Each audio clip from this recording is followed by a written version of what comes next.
തലവേദന വരുമ്പോൾ അസറ്റാമിനോഫൻ, aspirin, paracetamol, ഐബോപ്രോഫിൻ, triptans എന്നിങ്ങനെയുള്ള പെയിൻ കില്ലേഴ്സ് കഴിക്കുന്ന ശീലം പല ആൾക്കാർക്കും ഉണ്ട്. ഒരുപക്ഷെ മൈഗ്രെയിൻ ട്രീറ്റ്മെന്റ് എടുക്കുന്നവർക്ക് ഡോക്ടേഴ്സ് ഇങ്ങനെയുള്ള പെയിൻ കില്ലേഴ്സോ അല്ലെങ്കിൽ അവയുടെ കോമ്പിനേഷൻസോ പ്രിസ്ക്രൈബ് ചെയ്തിട്ടുണ്ടാവും. അവയൊക്കെ ശക്തമായ തലവേദന വരുമ്പോൾ അല്ലെങ്കിൽ ഒരു എമർജൻസി കണ്ടീഷനിലൊക്കെ ഉപയോഗിക്കാൻ വേണ്ടിയിട്ടാണ്. പക്ഷെ പല ആൾക്കാരും തലവേദന കുറയാൻ വേണ്ടിയിട്ട് ഫ്രീക്വന്റ് ആയിട്ട് ഇങ്ങനെയുള്ള പെയിൻ കില്ലേഴ്സ് യൂസ് ചെയ്യുന്നതായി കാണാറുണ്ട്. നമ്മുടെ ബോഡിയിൽ ഒരു പെയിൻ ത്രെഷോൾഡ് ലെവൽ ഉണ്ട്.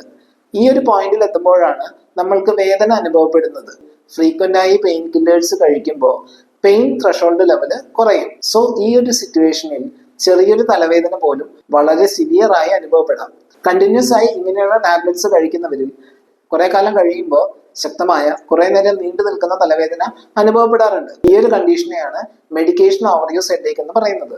മൈഗ്രെയിൻ ട്രീറ്റ്മെന്റിനായി വരുന്നവരിൽ ഡീറ്റെയിൽ ആയി അവരിൽ കേസ് ടേക്കിംഗ് നടത്തി കൃത്യമായി ഡയഗ്നോസ് ചെയ്ത് അവരുടെ ലക്ഷണങ്ങൾക്കനുസരിച്ചാണ് ഓരോ മെഡിസിൻസും ഹോമിയോപ്പതിയിൽ സെലക്ട് ചെയ്യുന്നത്. കൃത്യമായി ഹോമിയോപ്പതിക് മെഡിസിൻസ് കഴിക്കുന്നതിനോടൊപ്പം നിർദ്ദേശിക്കുന്ന മാറ്റങ്ങൾ കൂടി ലൈഫ് സ്റ്റൈലിൽ ഫോളോ ചെയ്യുമ്പോൾ മൈഗ്രെയിൻ തലവേദനയുടെ ഫ്രീക്വൻസിയും ഇന്റൻസിറ്റിയും കുറഞ്ഞു വരുന്നതായും അവരുടെ ക്വാളിറ്റി ഓഫ് ലൈഫ് ഇംപ്രൂവ് ചെയ്യുന്നതായും കാണാറുണ്ട്. ഫ്രീക്വന്റ് ആയി പെയിൻ കില്ലേഴ്സ് കഴിക്കുന്ന ശീലം നിങ്ങൾക്കുണ്ടെങ്കിൽ അത് കമന്റ് ചെയ്യുമല്ലോ.